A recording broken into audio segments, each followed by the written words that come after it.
Next, we have joining us. She is a graduate of Morehouse School of Medicine, completed her residency and fellowship training in Baltimore, Maryland. She specializes in surgical management of abnormal uterine bleeding, pelvis pain, and most benign gynecologic conditions. She cares for women from adolescence to postmenopause. Please welcome Dr. Sonoy Hawkins. Dr. Hawkins and Tanika, welcome to In Contact.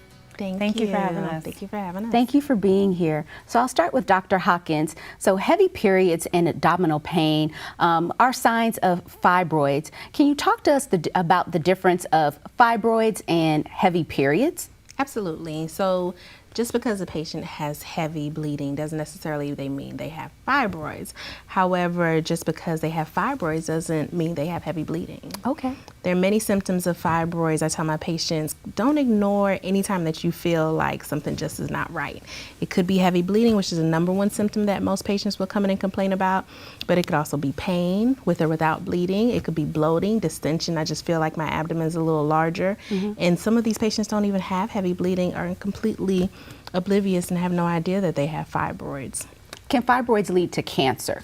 So fibroids cannot lead to cancer. However, there is a type of cancer called a sarcoma that is closely related to fibroids because it's many times mistaken for just a benign fibroid. Fibroids by definition are benign tumors. Tumors nevertheless, so they'll grow over time.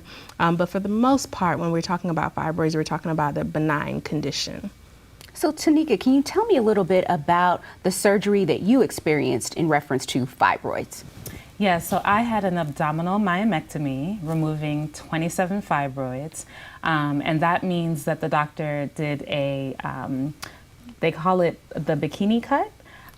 So straight across my abdomen, and went in and took the fibroids from my uterus. Yep, so it was a pretty invasive procedure. Can you tell me a little bit about the recovery process? So my recovery was very, very long. It took me probably about a good 6 weeks to start feeling like myself again, 6 to 9 weeks, I would say, to start feeling like myself again. Felt like I couldn't walk. I was in a lot of pain. So it's not something that I recommend, but oftentimes it is one of the procedures that is, the best option for women. Did the fibroids come back? Yes, unfortunately mine have come back. So I'm really back in the same position that I was in 2013 when I had the 27 taken out. I don't have as many, but they've grown back. Dr. Hawkins, fibroids seem to grow or be prevalent 3 times more in African American women than other ethnicities. Can you talk to us a little bit about maybe the why? Absolutely. So the thing that's beautiful about segments like this is that we're bringing awareness to fibroids. Right. And with the awareness, we'll bring more research because we really don't know the exact why. There are environmental factors. You'll hear that there's a lot of research about the things that we eat, that we consume. It's definitely hereditary. You'll hear a lot of patients say, well, my mom had fibroids, or my older sister has fibroids. It is passed down in the lineages. And then especially in our community, we're even doing research now about our hair products, our beauty products.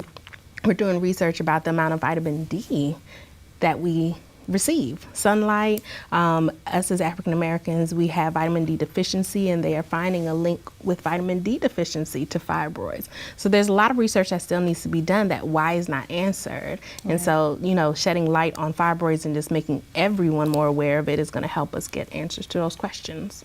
And you perform surgeries all of the time. What are some preventative measures or things that we can do as African American women to really combat fibroids, if that's Absolutely. possible? So I think that one of the most important things, health period, is being very, very health conscious in making our decisions, eating, exercise, making sure that we are aware of the changes that are going on in our bodies, getting diagnosed early. Because a lot of times patients will say, well, I had fibroids, I knew about them 10 years ago, they were small, they were not bothersome, I haven't paid attention to it since, and now they're bothering me.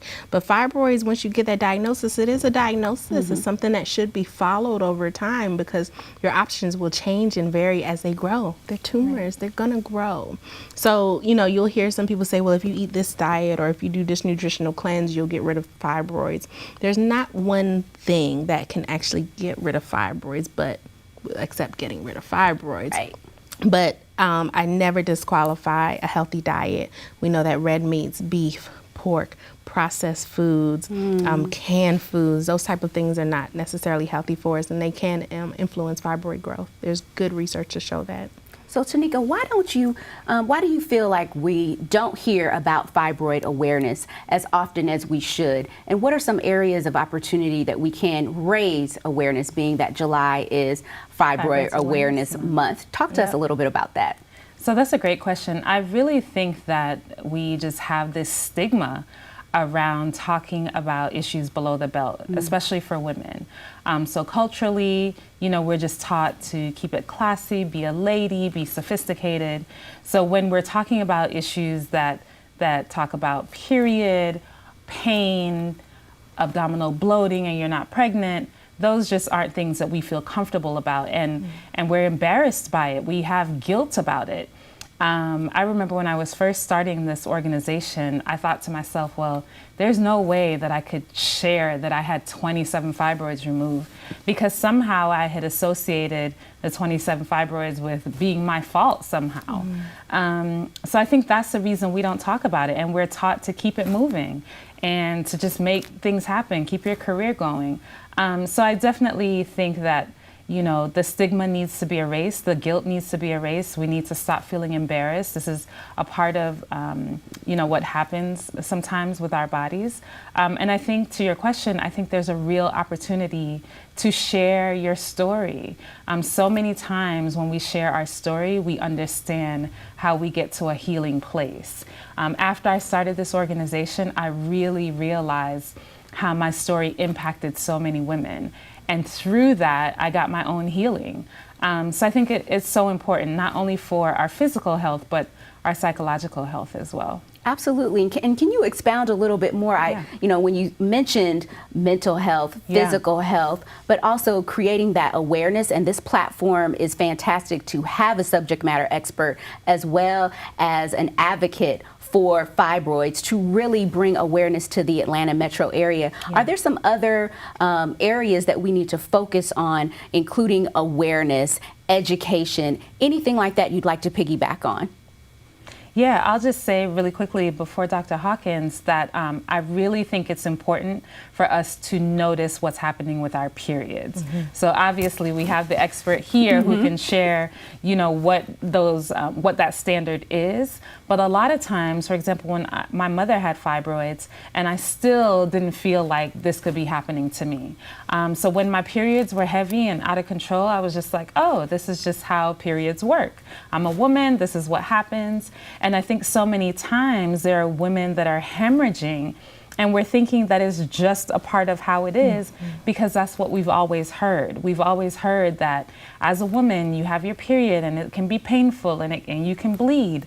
My mother taught me that you don't leave the house without pads, without leggings, without 2 pairs of pads on. So that idea of a tampon and all that, like I just never did that. And plus, I bled so much that it just wasn't something that I could do. So yeah, I really think we need to kind of figure out what is the standard. And Dr. Hawkins talks about, you know, if you're going through this amount of pads an hour, then that can, you know, raise a red flag. What's a way that our audience can actually gain more information or reach out and visit you, Dr. Hawkins? Yeah, so I try to make it easy. GetFibroidHelp.com. www.getfibroidhelp.com is going to bring you right to my landing page, and there's easy ways to contact me. You email me, I'm going to email you back. Yes, she will. Absolutely. Well, thank you, Dr. Hawkins and Tanika, for joining me today at In Contact. Thank you. Thank you. Thanks to Georgia Power, we cut our energy costs by 5,400 rolls of gauze. By 570 new library books. Over 7,000 eggs. Spend less on energy and put more money back into your business. Visit georgiapower.com/commercial savings.